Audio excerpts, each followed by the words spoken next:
Get to know your parents and your grandparents' traumas because those tend to resonate through us. Maybe not all of them, but most often some of them.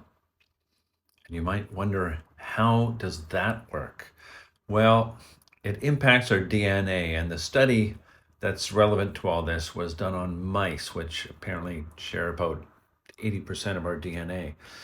And they traumatized these mice by putting them in cages and then by themselves, and then passing electricity through the cage after they experienced the smell of cherry blossoms.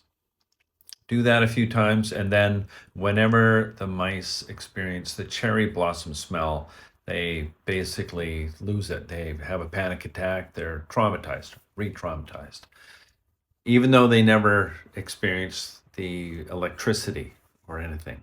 In fact, they just end up going on and having a regular life. So they have offspring. Now, those offspring, the smell of cherry blossoms in the air brings about the exact same response that their parents had. So the offspring then also have offspring, and the same thing happens. So it gets into the DNA and it's passed down through the next couple of generations, even though those two generations never experienced the same trauma. So if you want to read more about this, you go into Mark Wallen's book, It Didn't Start With You. And there's a lot more information than that in there. But it sticks with us. And it's not that everything sticks with each child. Each child seems to be differently impacted.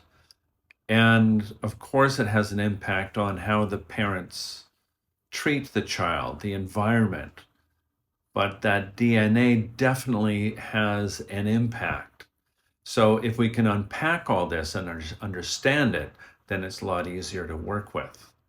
If those things are secret, if we're not aware of them, it doesn't make it impossible, but it's more difficult.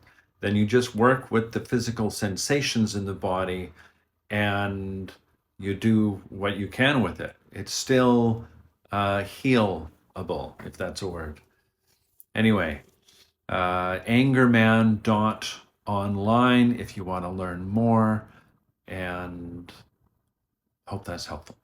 Have a good day.